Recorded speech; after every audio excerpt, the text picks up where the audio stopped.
In a world already teetering on the edge, a recent confrontation between two global leaders has sent shockwaves through the international community.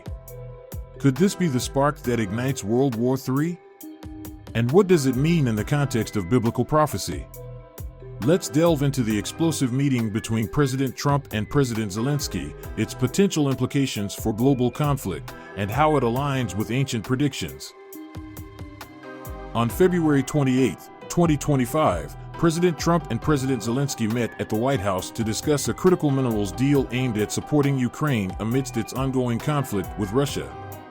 President Zelensky, wearing his formal Ukrainian traditional dress uniform as a symbol of the seriousness of this matter, begins to address U.S. President Trump. However, the meeting quickly deteriorated into a heated exchange. America, we had a president who stood up at press conferences and talked tough about Vladimir Putin, and then Putin invaded Ukraine and destroyed a significant chunk of the country. The path to peace and the path to prosperity is maybe engaging in diplomacy. We tried the pathway of Joe Biden of thumping our chest and pretending that the President of the United States' words mattered more than the President of the United States' actions. What makes America a good country is America engaging in diplomacy. That's what President Trump is doing. Can I ask you? Sure. Yeah? Yeah. Okay. So he occupied our parts, big parts of Ukraine, part of East and Crimea. So he occupied it on 2014. So during a lot of years, so I'm not speaking about just Biden, but those time was Obama, then President Obama, then President Trump, then President Biden, now President Trump, and God bless, now President Trump will stop him. But during 2014, nobody stopped him. He just occupied and took. He killed people. You know what the contact line? 2015.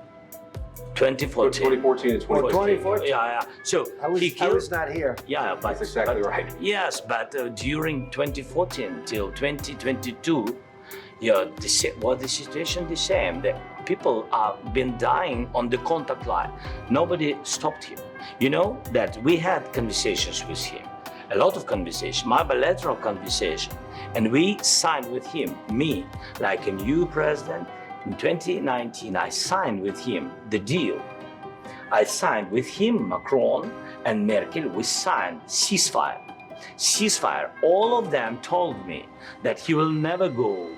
We signed with him with gas contract. Yes, but after that, he broken the ceasefire. He killed our people and he didn't exchange prisoners. We signed the exchange of prisoners, but he didn't do it. What kind of diplomacy, JD, you are speaking about? What do you mean?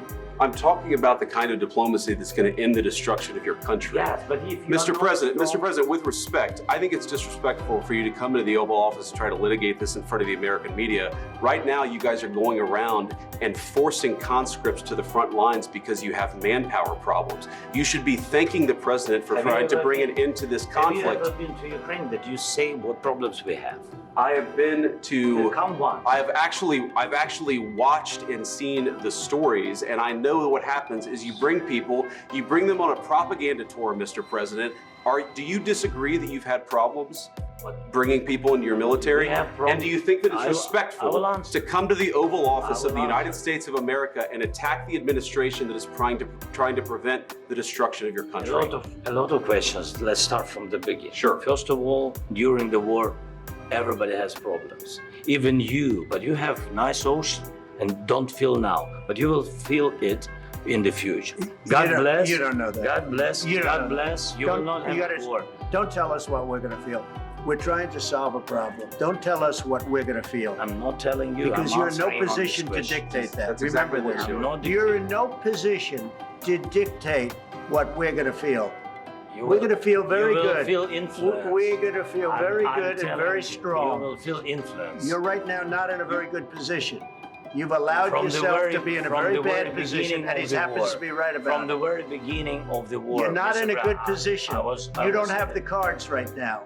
With us, you start having cards. Playing cards. Right now, you don't. You're playing cards.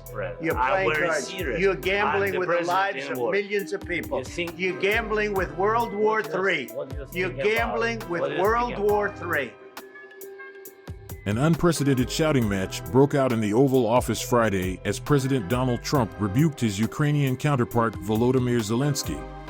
The confrontation escalated when President Trump accused Zelensky of gambling with the lives of millions of people, abruptly halting the proposed minerals deal.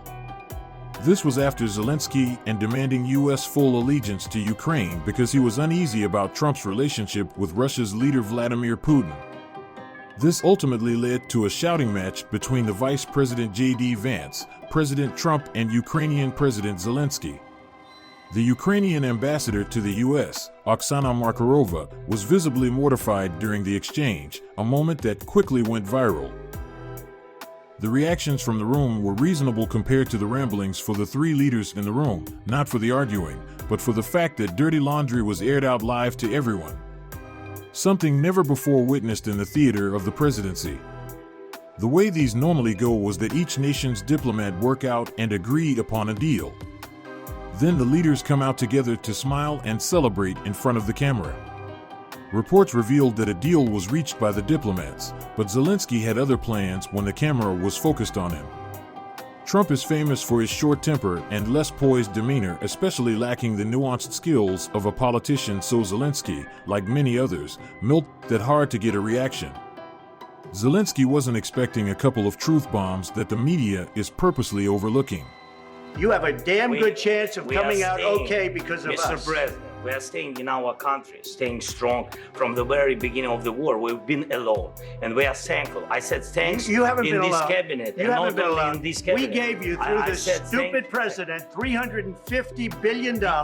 We gave you military equipment, and your men are brave, but they had to use our military. What about if you didn't have our military equipment, this war would have been over in 2 weeks. In 3 days. I heard it from Putin. In 3 days. After this disaster meeting of the nations, Trump kicked Zelensky out of the White House. He was disinvited from the following luncheon. No matter if you like or hate Trump, no dignitary should be allowed to come into your home and dictate and give demands of the hosts who invited them. This should be the standard for any world leader operating with guests in their own home. Admittedly, masculinity is a lost art form which America has often tried working those mental muscles of identifying them.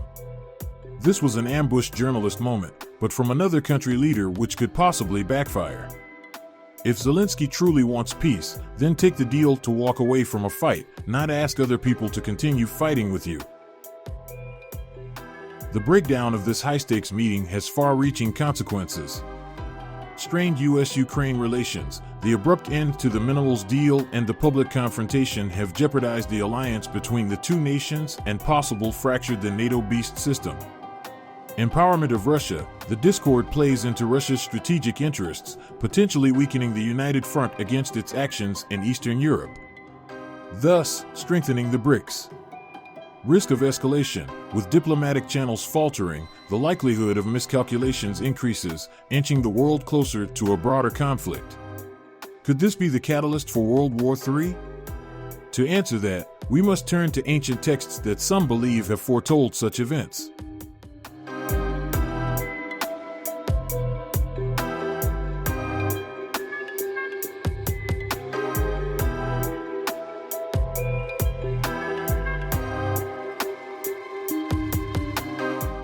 The Bible contains passages that many interpret as predictions of end-time conflicts. Ezekiel 38 and 39. These chapters describe a great battle involving a leader named Gog from the land of Magog, which some scholars associate with modern-day Russia. Russia was clearly identified as playing a role in the last days, which is important to take note of its actions in the future. It's no coincidence they are the leader of an opposing movement to the NATO alliance or the beast system running the world today. The current tensions between global powers, especially involving nations like Russia, echo these prophetic warnings. While interpretations vary, the alignment of recent events with these ancient texts is striking. In these precarious times, it's crucial to stay informed and engaged. Regardless of one's beliefs about prophecy, recognizing the signs of the times can lead to personal and communal preparedness.